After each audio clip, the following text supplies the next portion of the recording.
ठीक है, लेकिन फिर भी मुझे तसल्ली बख्श जवाब नहीं मिला।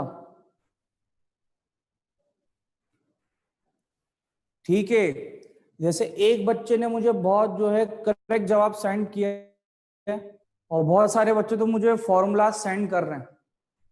ठीक है, बहुत सारे बच्चों ने मुझे सेंड किया फॉर्मूला के सर हम n इंटू एन ए यानी moles into Avogadro number into total proton से मल्टीप्लाई कर देंगे। बिल्कुल ठीक बेटा, कोई मसले वाली बात ही नहीं है। सही है, क्योंकि अब आपको कोई एक डेटा गिवन है तो आप आपने कैलकुलेट करना है। अब देखें गौर से, कहीं पर भी ग्राम एटम का जिक्र हो जाए ना, ग्राम एटम हो या ग्राम मॉलिक्यूल हो, ये ग्राम एटम और ग्राम मॉलिक्यूल ही बनता है, इसके अलावा और टर्मिनोलॉजीज बनती हैं।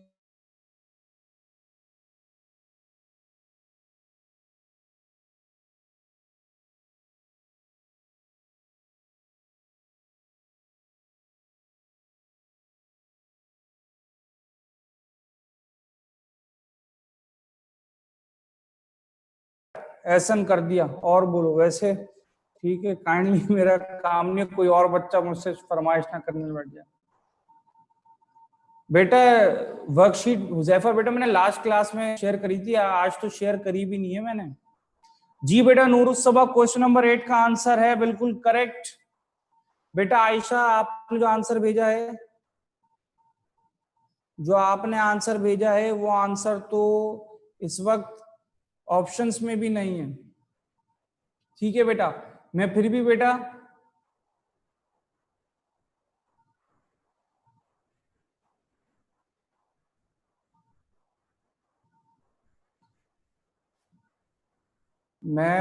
जो है आप लोगों को शेयर कर रहा हूं भाई, दोबारा आज शेयर कर रहा हूं।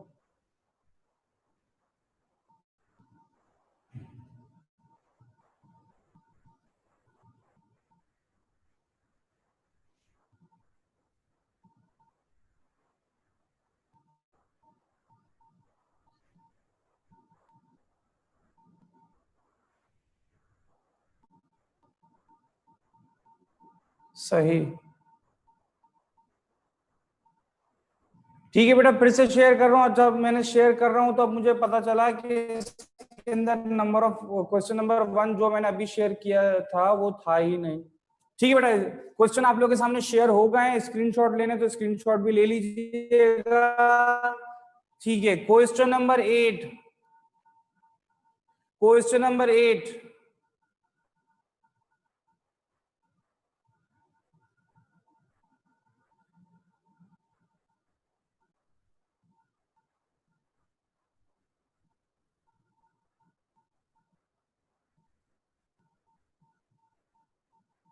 अच्छा, जवाब मुझे तेजी के साथ आ रहे हैं, बिल्कुल करेक्ट बच्चों। बेटा क्वेश्चन नंबर 1 मैंने अभी सेंड कर तो दिया था आप लोगों को चैट में सबको। ठीक है, अभी मैंने एक्सेप्ट भी कर लिया है। ठीक है बेटा, बिल्कुल करेक्ट। अरे बेटा एक काम कर लो, या तो हैंड रेस कर लो या फिर चैट में सेंड कर लो। मैं इतने सारी चीजों को एक साथ कैसे जो है मैनेज करूं, मेरी नन्ही सी जान पे भी रहम करो।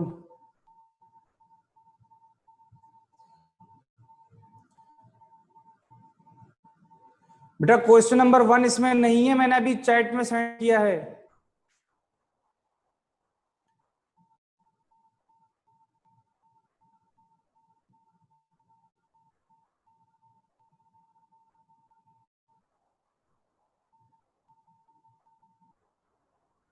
ठीक है, मैंने किया भी था या नहीं सेंड किया था भाई?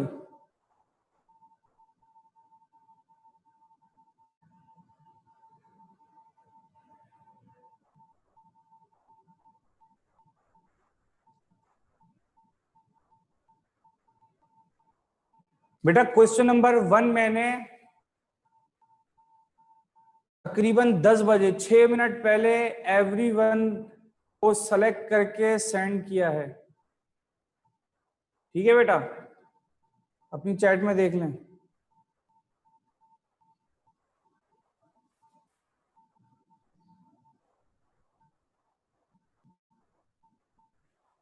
अरे चलो बेटा लिख लो यार, ऐसे ही लिख लो। क्वेश्चन नंबर 1 लिखो, number of atoms in plaster of Paris.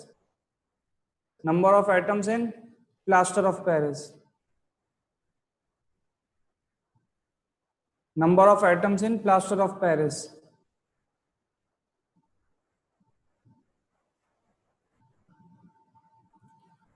एक बार रिपीट कर रहा हूं, number of atoms in plaster of Paris. और इसके बाद के सवाल आज स्क्रीन पे आपसे शेयर हो रहे हैं ऑलरेडी। ठीक है बेटा, क्वेश्चन नंबर 8 का जवाब आप लोगों ने मुझे बताया, क्या जवाब है बेटा?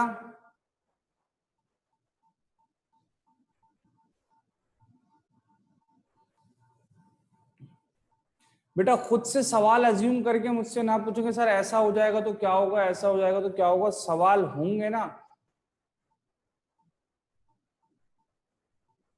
ठीक है, ये जो लाइनें मार रहे हैं ना,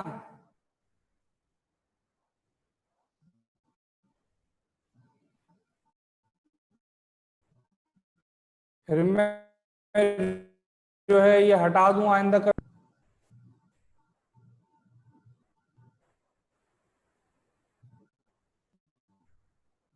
ये देखो,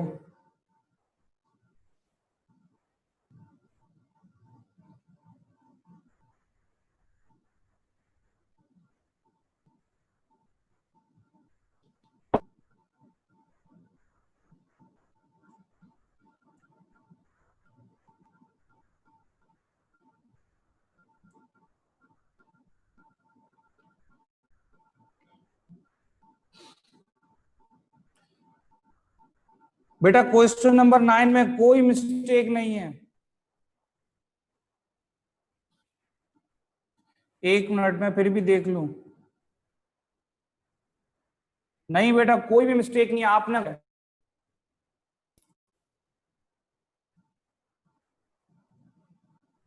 ठीक है, क्वेश्चन नंबर 8 का आंसर आप लोगों ने क्या दिया था बेटा? मुझे ऑप्शन डी दिया था। क्वेश्चन नंबर 9 में सॉल्व करवा देता हूं।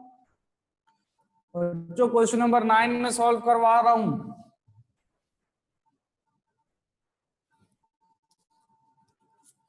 क्वेश्चन नंबर 9 में लिखा है number of valence electrons in 40 grams of calcium. तो भाई moles into Na into valence electron का फॉर्मूला हो जाएगा। फॉर्मूला ऐसे ही चेंज होता रहेगा। ठीक है, जो चीज फाइंड करनी है उसके अकॉर्डिंग मोल्स निकालने हैं। 40 ग्राम दिया हुआ है, कैल्शियम का एटॉमिक मास भी 40 होता है, अवोगाड्रो नंबर 6.02 एक्सपोनेंट 23 होता है। और वैलेंस इलेक्ट्रॉन कैल्शियम में बेटा कितने होंगे, ये मुझे चैट में बता दीजिए, आप लोगों को मालूम है या नहीं? कैल्शियम के वैलेंस इलेक्ट्रॉन, चलो शुक्र मालूम है, 2 होते हैं। कैल्शियम 2 से बिलोंग करता है। ठीक है, 40 से 40 cancel, two 6 2 into 6 12.0204 exponent notation में सिंपलेस्ट वैल्यू करेंगे तो 1.2 डेसिमल एक प्लेस किया है, बड़े से छोटी वैल्यू बनी है तो 1.2 एक्सपोनेंट 24 वैलेंस इलेक्ट्रॉन्स। ठीक है बेटा, मुश्किल तो नहीं था ना सवाल?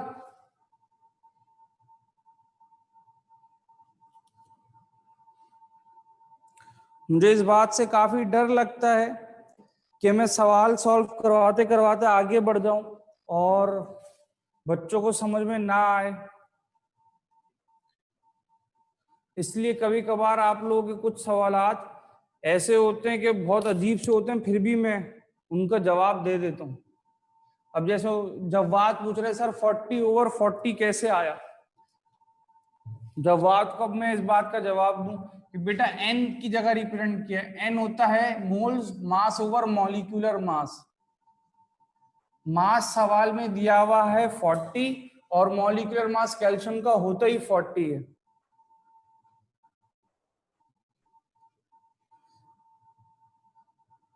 बेटा क्वेश्चन नंबर 8 भी करवा देता हूं, फिक्र नहीं करें आप लोग, सारे ही सवाल करवा देता हूं। ठीक है, 8 का वैसे जवाब क्या है मैं देखूं। 8 का जवाब है डी। और 9 का जवाब अभी हमने क्या लेकर आए 1.2, ये बना सी। अच्छा 8 में सॉल्व करवा दूं, बोल रहे number of neutrons in 6.02 exponent 23 atoms. बेटा 1 मोल का जिक्र है, n इंटू एन ये ऑलरेडी मल्टीप्लाई कर चुका है। 6.02 एक्सपोनेंट 23 एटम्स का मतलब है ये मोल्स इंटू अवोगाड्रो नंबर को ऑलरेडी मल्टीप्लाई कर चुका है। ठीक है, क्योंकि एटम्स का जिक्र हो गया है। एटम्स का जिक्र नहीं होता, मास का जिक्र होता, वॉल्यूम का जिक्र होता, मोल्स का जिक्र होता, तो यानी कि पहले मोल्स निकालते फिर मल्टीप्लाई करते, लेकिन एटम्स का जिक्र आ गया है एक एटम के डिस्कशन में, यानी कि यहां तक की कैलकुलेशन कर चुका है।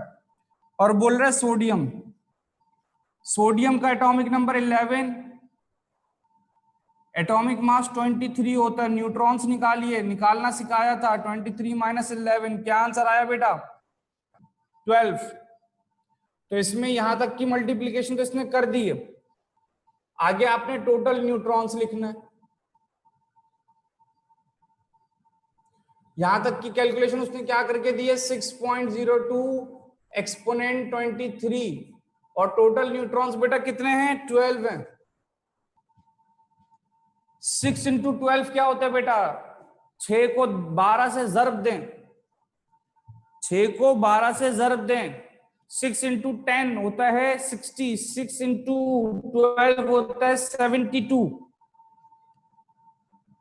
ठीक है, और 12 इंटू 2 होता है 24, तो ये हुआ 42.72। 12 को 2 से मल्टीप्लाई किया 24 हुआ, 4 इधर लिख दिया, 2 ऊपर गया, वो इधर एज इट इज आ गया, 2 4 हो गया, 12 6 है 72 एक्सपोनेंट 23। आप लोगों को बताने के लिए, रिदम में आने के लिए मुझे 12 6 बोलना पड़ रहा है, ठीक है।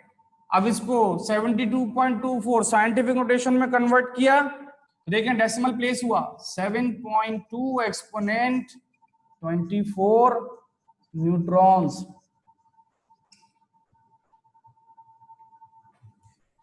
ठीक है बेटा,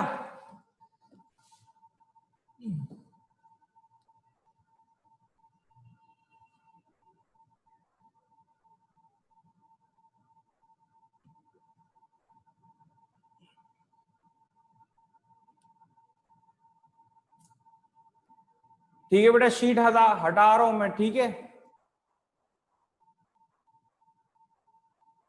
सही। अच्छा भाई 10 का आंसर आप लोग क्या बोल रहे हैं, बी, 1 मोल ऑफ,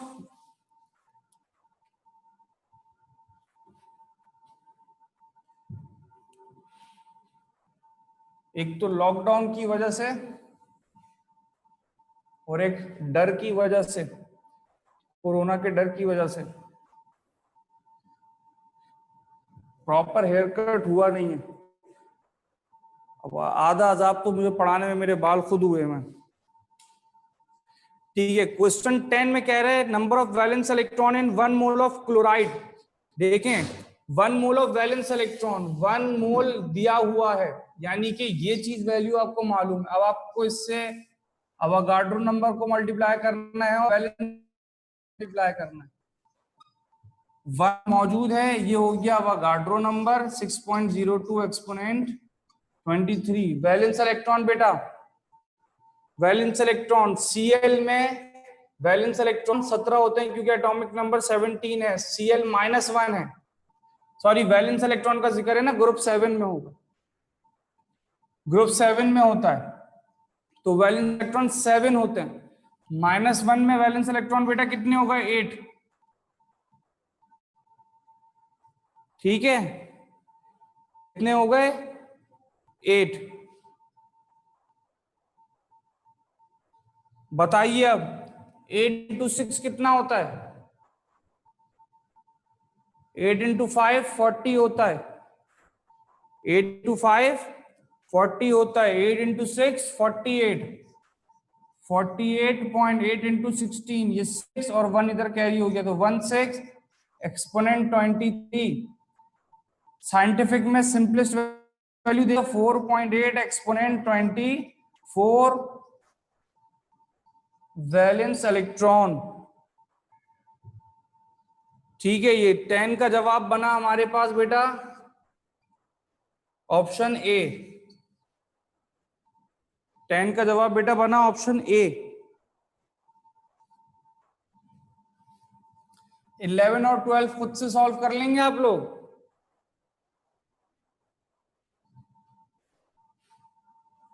नहीं कर पाएंगे?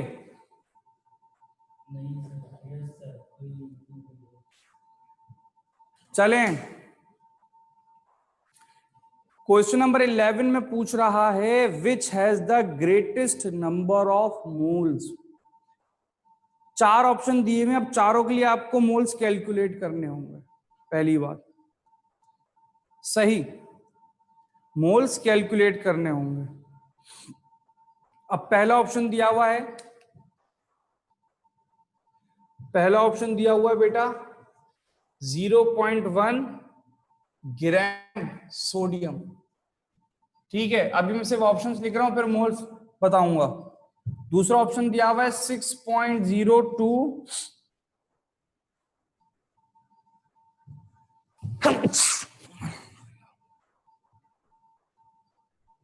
6.02 एक्सपोनेंट 20 एटम्स। और किसके एटम्स हैं ये? मैग्नीशियम के। ऑप्शन सी, ऑप्शन सी दिया हुआ है 20 centimetre cube, 20 centimetre cube of NaOH। वैसे तो पूरी कंसंट्रेशन दी हुई है, लेकिन हम NaOH डायरेक्ट लिख देते हैं। और फिर ऑप्शन डी दिया हुआ है 12.2 decimetre cube of nitrogen. Nitrogen दिया हुआ है, सिंपल N लिखेंगे, नाइट्रोजन गैस की तरफ नहीं जाएंगे। ठीक है बेटा, अब देखेंगे 4 ऑप्शंस आपके पास मौजूद हैं। ये 4 ऑप्शंस बेटा आपके पास मौजूद हैं इस वक्त। अब इस चारों ऑप्शन में इंडिविजुअली मोल्स कैलकुलेट करने हैं आपने। इन चारों ऑप्शंस के इंडिविजुअली मोल्स कैलकुलेट करने हैं आपने। अब देखें 0.1 ग्राम्स ऑफ सोडियम के मोल्स निकालने के लिए 0.1 को 23 से डिवाइड कर दें।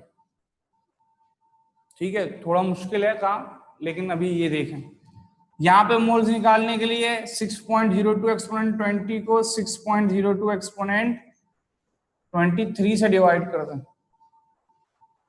ठीक है, यहाँ पे 20 सेंटीमीटर क्यूब दिया हुआ है, पहले इसको डेसीमीटर क्यूब में कन्वर्ट करना है, तो पहले इसको डिवाइड करें 1000 से। ठीक है, और उसके बाद डिवाइड कर दें 22.4 से। पहले 1000 से डिवाइड करके डेसीमीटर क्यूब में कन्वर्ट करना है, फिर 22.4 से डिवाइड कर दें, फिर 12.2 डेसीमीटर क्यूब दिया हुआ है, ये हो गया 22.4 से डिवाइड कर दें। ठीक है बेटा, अब अंदाजन एक बात कर रहा हूं, सिर्फ एक अंदाजन बात करूंगा, क्योंकि इतनी कैलकुलेशन करने का ना आपके पास टाइम होगा। इस वक्त आप लोगों को बोलूंगा कि भाई एक एक बात कैलकुलेट करते हुए चलो। 6.02 एक्सपोनेंट 20, 6.02 एक्सपोनेंट 23, ये कैंसिल हो गया। 20 ये 20 पहले था, और 23 अलजेब्रिक एक्सप्रेशन मैथमेटिक्स के रूल्स के मुताबिक बेसिस सेम होंगी और डिवाइड हो रही हैं, तो पावर माइनस हो जाएंगी। 20 माइनस 23, ये बेटा कितना हुआ? एक्सपोनेंट माइनस 21, 22, 23 माइनस 3 हो गया, ये बनेगा 0.001। समझ रहे हैं आप? इसके मोल्स इतने हुए और इसके मोल्स ऑब्वियसली काफी कम होंगे। ठीक है, अगर मैं इसको 20 भी सपोज कर लूं, ठीक है, इस 0.1 को 20 भी सपोज करूं, तो देखिए ये हो गया 0.1 और ये रहा 20। ठीक है, मैं साइंटिफिक नोटेशन में कन्वर्ट करता हूं। 0.1 को बनाया मैंने 10 एक्सपोनेंट माइनस 2। 0.1 था ना, तो डेसिमल को एक यहां पे प्लेस किया, ये हो जाएगा 1 एक्सपोनेंट माइनस 1, और फिर 10 किया तो 10 एक्सपोनेंट माइनस 2, 20 ये रहा। ठीक है, ये 1/2, ये 0.5 एक्सपोनेंट -2, तो इसमें क्या हो जाएगा 0.005। समझ रहे मेरी बात को या नहीं समझ में आ रही बात?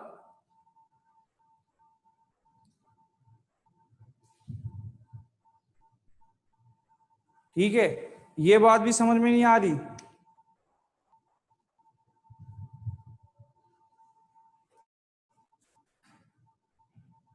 अच्छा, क्या समझ में नहीं आया? ये क्या था, ये सोडियम के मोल्स कैलकुलेट करना समझ में नहीं आया या मैग्नीशियम वाला समझ में नहीं आया?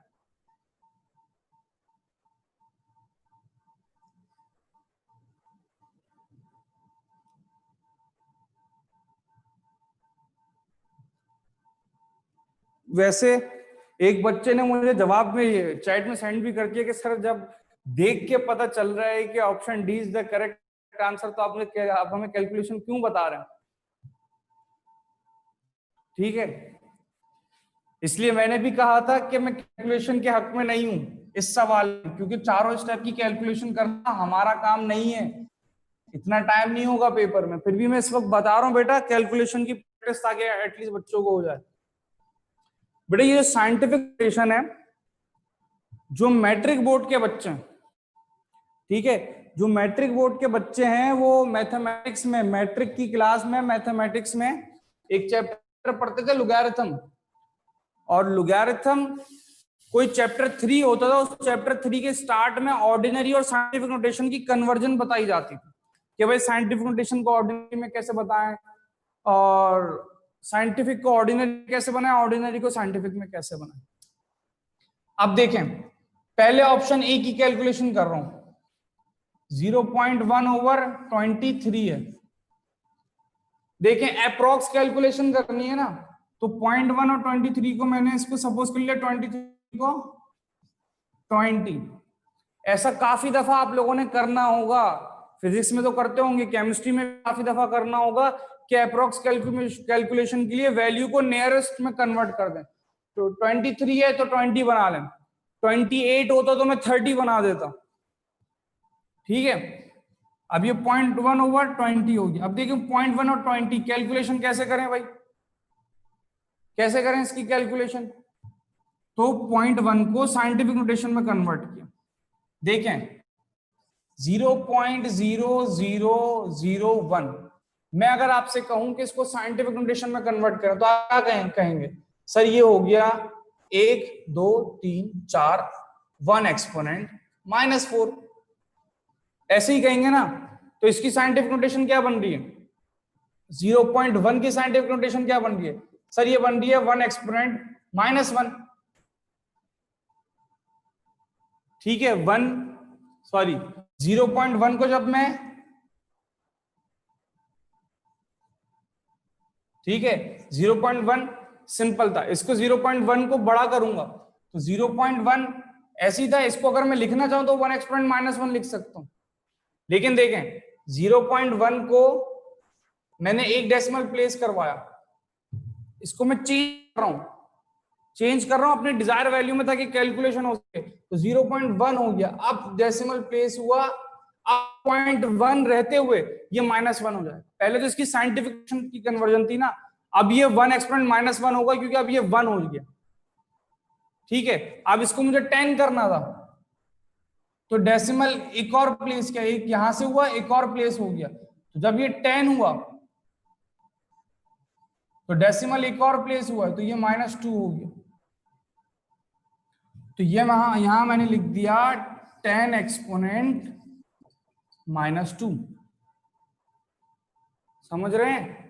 0 से 0 कैंसिल, 1/2 बराबर होता है 0.5 के, 0.5 एक्सपोनेंट -2। इसको ऑर्डिनरी में लिखा तो 0.5 हो जाएगा 0.005। ठीक है, 1 2 ऐड हो गया हमारे पास। ये ऑप्शन ए की कैलकुलेशन है मेरे बच्चों।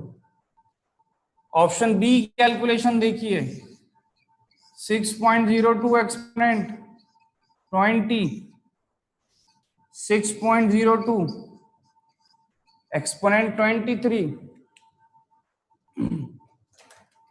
6.02 एक्सपोनेंट 23 देखें, 6.02 से 6.02 कैंसिल, ये ऊपर बचा एक्सपोनेंट 20, ये नीचे बचा एक्सपोनेंट 23। अलजेब्रिक रूल्स के मुताबिक इसको सॉल्व करेंगे, एक्सपोनेंट 20 माइनस 23 हो गया।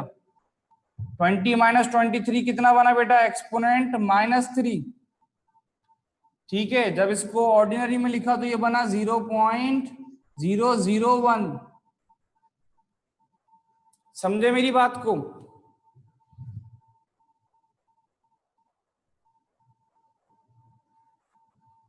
ठीक है, अब देखें, यहां पे सिर्फ 23 से डिवाइड होके 0.005 आ गया, यहां पे 0.001 आ गया। जब मैं 20 को डिवाइड करूंगा पहले 1000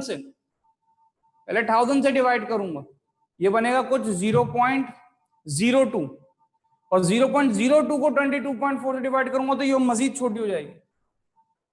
ये जो वैल्यू है ना, ये 22.4 का नियरेस्ट टू हाफ है। 22.4 का हाफ होता है 11.2, ये 12.2 है, ये नियरेस्ट टू हाफ, ये 0.5 से थोड़ी सी बड़ी वैल्यू होगी, ये 0.5 से थोड़ी सी बड़ी वैल्यू होगी। तो अब बताइए, चारों में एक का आंसर आ रहा है 0.0005, एक का आंसर आ रहा है 0.001, एक का आंसर उससे भी छोटा आएगा और एक का आंसर आ रहा है 0.5। तो भाई किसके पास हाईएस्ट नंबर ऑफ मोल्स मौजूद हैं? डी के पास, ऑब्वियसली। तो ये सवाल ऐसे आपने रखने हैं, ऐसी प्रैक्टिस होनी चाहिए, आपने ऐसी प्रैक्टिस करनी है कि बेटा ऐसे चार ऑप्शंस आए तो आप देखकर जहन में कैलकुलेट कर लो, अपने जहन में ये फौरन गैस कर लो कि इसका जवाब क्या होगा।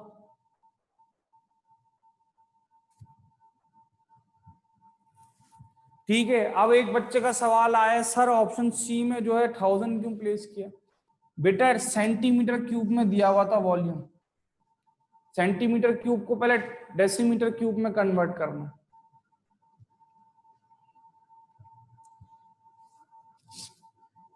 ठीक है बेटा, बेटा एक वर्कशीट दी थी, उसकी तो आप लोगों ने प्रैक्टिस करी नहीं, वो मैंने खुद से करवाए पूरा।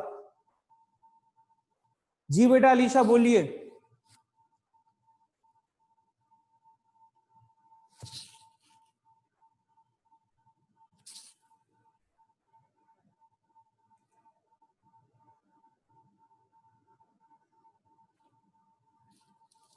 जी बेटा अलीशा।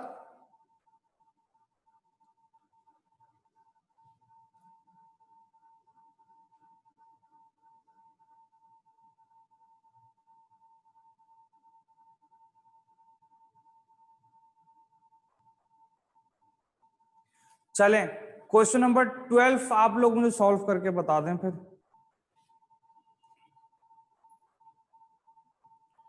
क्वेश्चन नंबर 12 आप लोग सॉल्व करके बता दें मुझे फिर।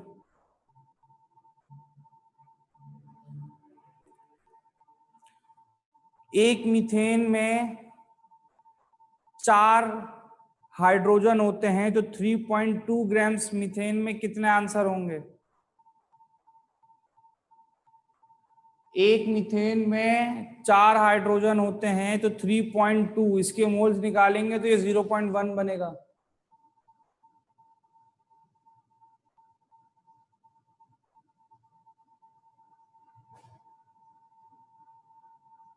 क्या होगा बेटा? 0.8 आंसर होगा करेक्ट। 0.8 करेक्ट आंसर होगा बेटा।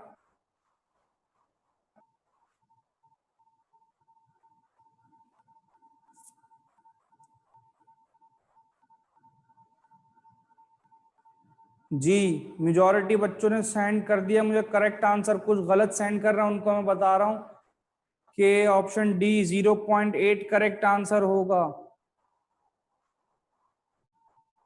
ठीक है, एक मीथेन में 4 हाइड्रोजन होते हैं, यानी मीथेन का जो टोटल मास है उसमें हाइड्रोजन का मास 4 ग्राम्स होता है बेटा।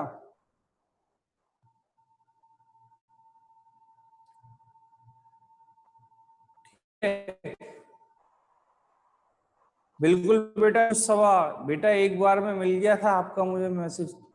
3 बार आप क्यों सेंड कर रही हैं? एक हाइड्रोजन के मास में जो 4 ग्राम्स होते हैं वो मीथेन के होते हैं। तो अगर 3.2 मास दिया हुआ है तो भाई हाइड्रोजन का मास क्या होगा? 0.8 होगा।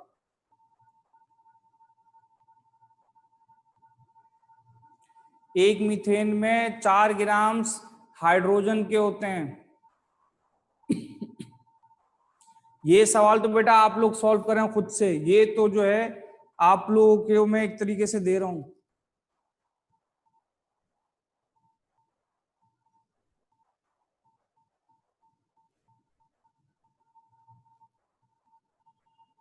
ठीक है, ये सवाल तमाम बच्चों खुद ही सॉल्व करेंगे।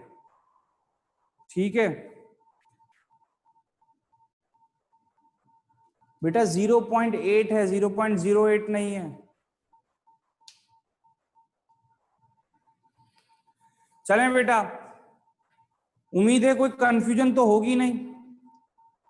अगर है तो कर लें भाई हैंड रेस, होनी तो चाहिए नहीं।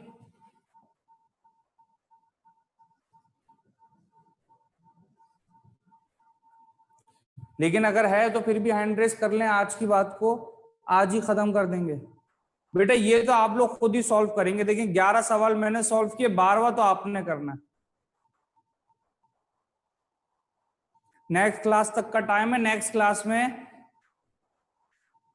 क्लास जब मेरी होगी तब तक आपने सॉल्व करना। सुकून से टाइम लगाएं, दिमाग लगाएं। अगर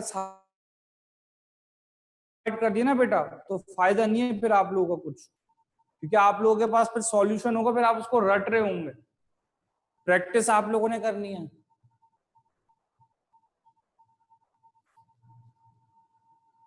जवाब कह रहे हैं सर आज आपने बहुत अच्छा पढ़ाया, कोई कंफ्यूजन नहीं है। पहले मतलब मैं बुरा पढ़ाता था, ये इसका नाम नोट कर लें सर। ये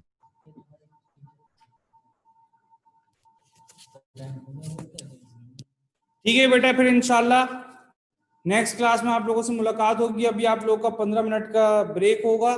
15 मिनट बाद नेक्स्ट क्लास आप लोगों की स्टार्ट होगी। अल्लाह हाफिज।